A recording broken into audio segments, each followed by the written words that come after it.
नमस्कार, आप देख रहे हैं द बिहार टॉप। मैं हूं आदेशपुरी।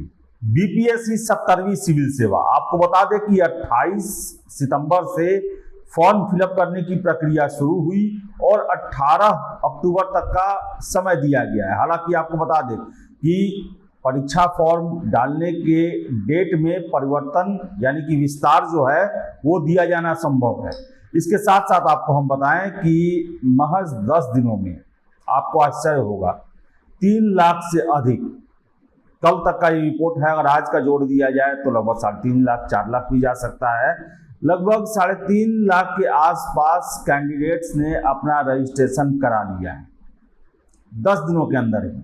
और आपको बताएं कि जो अगला 10 दिन है, क्योंकि देखा जाए अभी तक आज के डेट में हम मान के चल रहे हैं कि 18 तक ही फॉर्म फिलअप होगा, तो ये जो संख्या है ये लगभग 2 से 2.5 गुना जरूर बढ़ेगा, इसमें कोई दो राय नहीं है।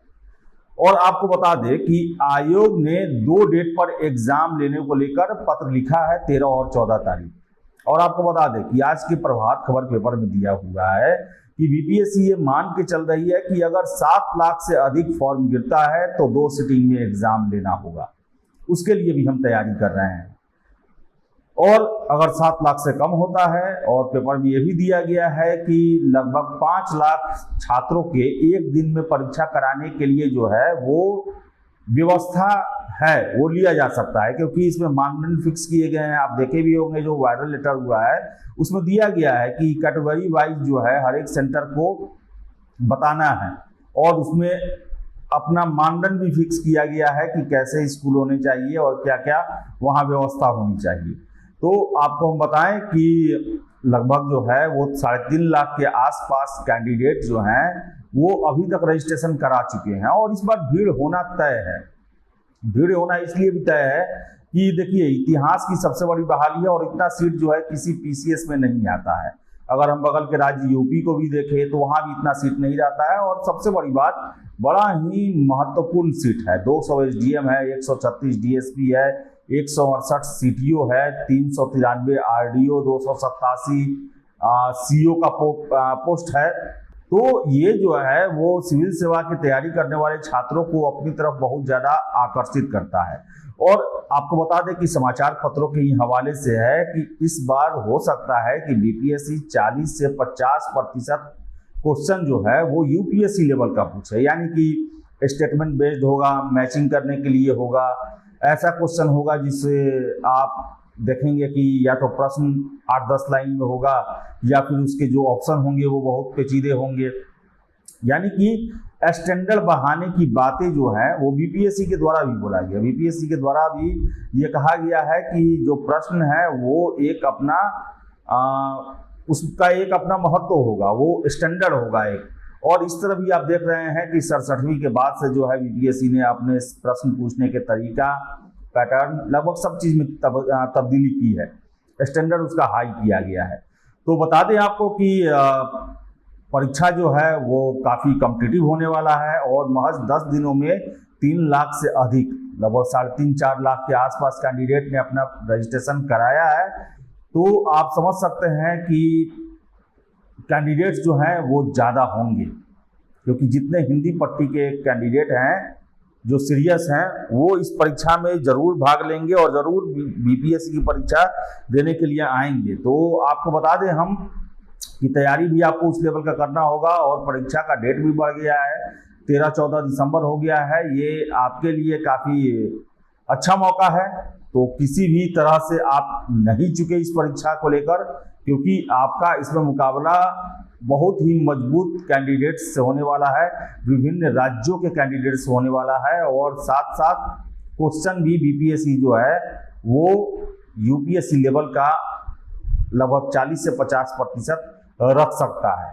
इसके साथ साथ मल्टीपल क्वेश्चन भी हो सकते हैं, तो प्रश्न जो है वो ज़्यादा गहराई से भी पूछे जाने की संभावनाएं बन रही हैं।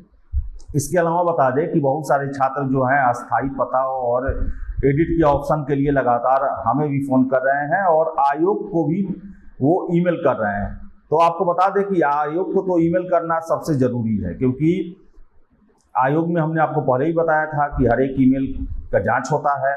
भले आपको रिप्लाई न किया जाए, लेकिन उसका जांच जरूर होता है।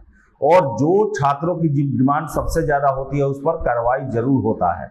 और आपको बता दें कि अस्थायी पता के लिए एडिट का ऑप्शन आयोग देगा, जो हमें सूचनाएं मिल रही है कि उसके लिए दिया जाएगा और दिया भी जाना चाहिए। बता दें आपको, हमारे पास आज 2 ऐसे कैंडिडेट के फोन आए भागलपुर के रहने वाले, जिनका कहना है कि उनका गांव जो है और घर वो बाढ़ में जो है गंगा में समा गया वो, और ऐसे में उन्हें दूसरे जगह अपना घर बनाना पड़ रहा है और ऐसे में उनका प्रखंड बदल जा रहा है।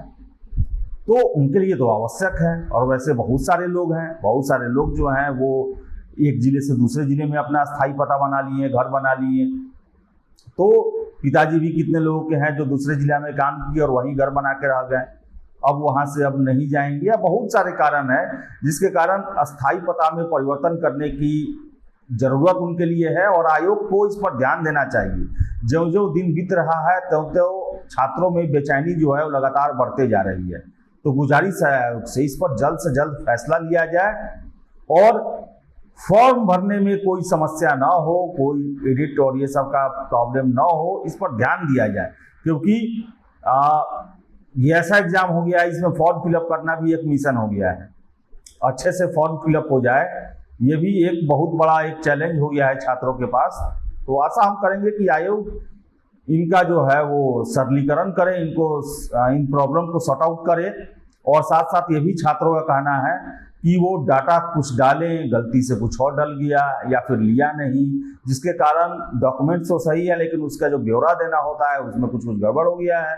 तो एक बार कंप्लीट एडिट का ऑप्शन मिलना चाहिए सभी छात्रों के लिए, ताकि वो फिर से अपने फॉर्म में सुधार कर सकें।